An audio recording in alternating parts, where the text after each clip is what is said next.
In the United States, borrowers owe over $1.57 trillion of student loan debt. That is a staggering statistic that is more than the GDP of most developed countries, and one that haunts our nation to its deepest cores. Despite the fact that the student loan debt crisis and its debate rage all across the American political spectrum, from the halls of Congress to presidential campaign debates, nothing is seemingly ever done to aid the plight of millions of Americans that are seemingly stuck in a never-ending hole of student loan debt. My name is Zara Chowdhury.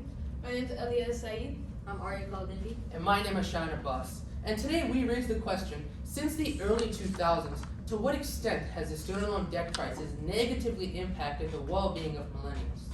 And our position on this question is a very stark one, because since the early 2000s, the student loan debt crisis has negatively impacted the well-being of millennials to a very great extent.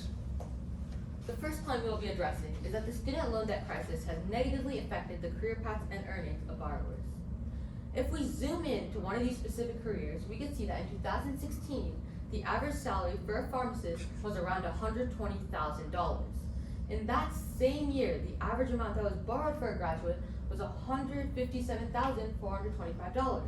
If we take these two statistics and measure the salary to debt ratio, we get a number of 0.76. Now this number is much lower than what it was back in 2011, which was 0.98. The first year, this ratio fell below 1.0. What this shows is that student loan debt is rising at a much faster rate than average salaries, causing students to eventually fall behind in debt and their payments. Now, according to the survey by the Student Loan Hero, we could see that around 12% of Americans had to postpone starting a business due to student loan debt. Another around 20% had to delay either changing jobs or even going back to school due to this debt. And another around 30% had to delay investing and even saving for retirement, which are huge financial decisions in life. Now, every single one of these decisions is related to career paths and earnings, and every single one of these is hindered by student loan debt. The student loan debt crisis has delayed homeownership tremendously, in which, according to a study by the National Association of Realtors and the nonprofit American Student Assistance Agency, it quotes that homeownership for millennials is being delayed by student loan debt for an estimate of 7 years. Not only that, but only 20% of millennials currently own a home. As you can see, the student loan debt crisis has hindered the pathway of the career and lives of millennials. This 7-year delay has kept thousands of people from having the home, family, and the overall financial status they've always dreamt of. This is detrimental to their mental health, and without the ability to own a home due to the outstanding amount of debt, it has created a huge amount of instability in their lives. As well stated, the millennials in the survey who don't own a home said that their student loan debt impacted their ability to buy a home. Without homeownership, the ability to follow through life goals simply greatly diminishes. According to this chart, it shows how the inverse correlation between student loan debt and the homeownership, in which as student loan debt increases, the amount of people up to age 35 plummets. Why is this important? Well, this shows how young people are not able to fulfill basic needs and life achievements due to the outstanding amount of debt that they are currently facing, all because of the school they attended years ago. Too many people, especially millennials, are being negatively impacted by this, and this must change. Although many claim that the federal government has been providing borrowers with services to help them with their student loan debt, this effort has not been enough to combat the crisis. According to the FSA, otherwise known as the Federal Student Aid, student loan services will not have strong financial incentives to provide quality service to their customers. However, student loan providers are offering poor service and overcharging their borrowers.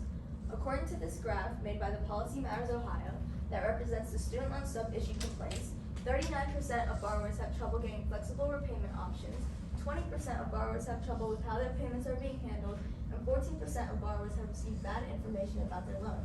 This figure indicates that student loan services are offering poor quality service to their borrowers, which could have a detrimental impact towards their future repayments. Also, poor service leads to misinformed customers. As a result, borrowers could be using the wrong plan that's not solely based off their income or their economic status, causing them to become further behind on their repayments. Overall, this widens the gap in their overall student loan debt.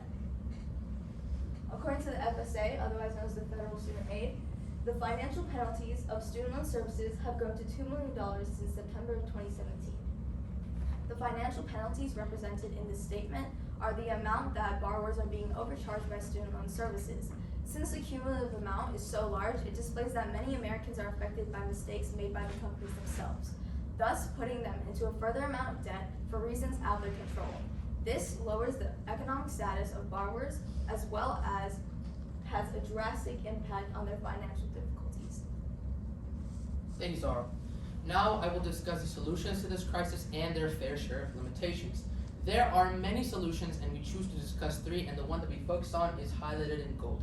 Now firstly, we believe that student loan providers should offer loan repayment programs that take into consideration the current salary to debt ratio of borrowers, which means that student loan providers should take into consideration how much money borrowers are currently making, how much they are projected to make in the future, and how much they still owe. And based off that, they should make more flexible, gradual repayment programs that enable these borrowers to pay their debt back at a more gradual rate so that they can afford basic necessities of life, such as buying a home.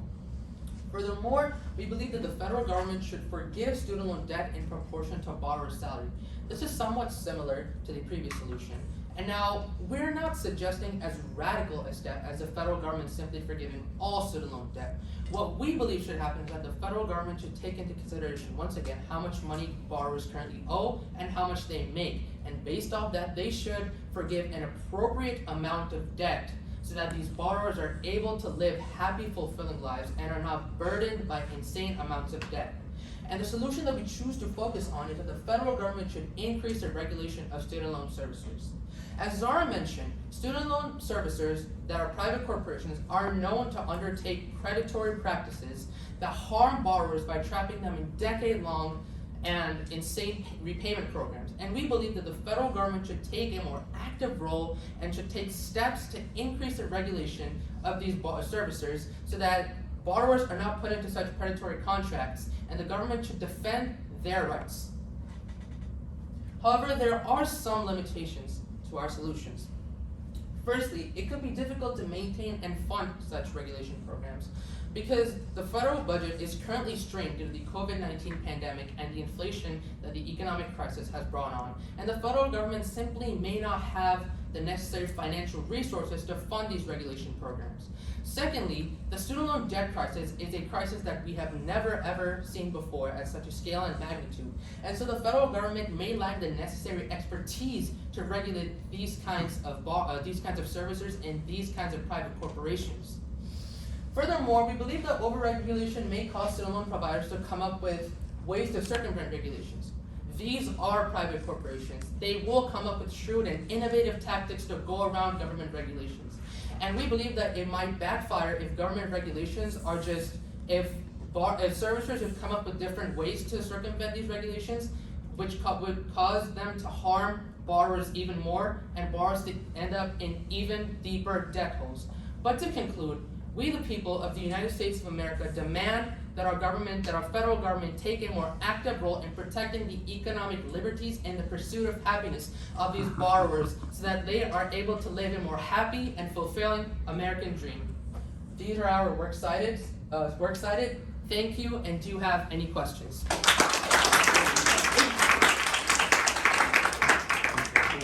Okay, there you go. All right, let's start off with Arya. What's an example of a compelling argument from one of your individual reports you decided to exclude from your presentation, and why? So one of these compelling arguments was from Cheyon's IRR, where he talked about the rising cost of college. Now, his claim, we decided to exclude it because it didn't provide as much evidence as we wanted to support our main argument. Thank you. Ms. Saeed, describe an argument from one of your peers' individual reports that makes you think differently about your team's solution or conclusion. Well, one of my peers' arguments that made me think differently about our solution was Zara's argument, in which she talked about how student loan providers are happening, however, they are actually scamming borrowers, in which that made me think differently about our solution because, yes, we are demanding that to regulate and to increase the funding of providers. However, we cannot guarantee that every single student loan provider will actually implement that change. And so, according to her argument, in her IRR, she included the fact how there are so many providers happening, in which this gave me a different look and perspective of our solution, in which we can't guarantee that everything can go as planned. Okay. Zara, what is a way in which your team's resolution makes you think differently about your own research? Well, my team's resolution is to increase regulation of student loan providers, and my own research talks about how student loan providers are mischarging and providing poor service towards borrowers, and the increase in regulation for the resolution that we provided will actually solve the problem that I talk about in my specific perspective. Okay, and Cheyenne, if you had another team member, what perspective or limitation could they have reached that would have made this a useful contribution to your overall project? If we had another team member, we would definitely want them to research more on examples of how the federal government has tried to regulate student loan servicers and the positive and negative impacts this has had on borrowers, because it would make us more confident in our resolution of regulating student loan servicers.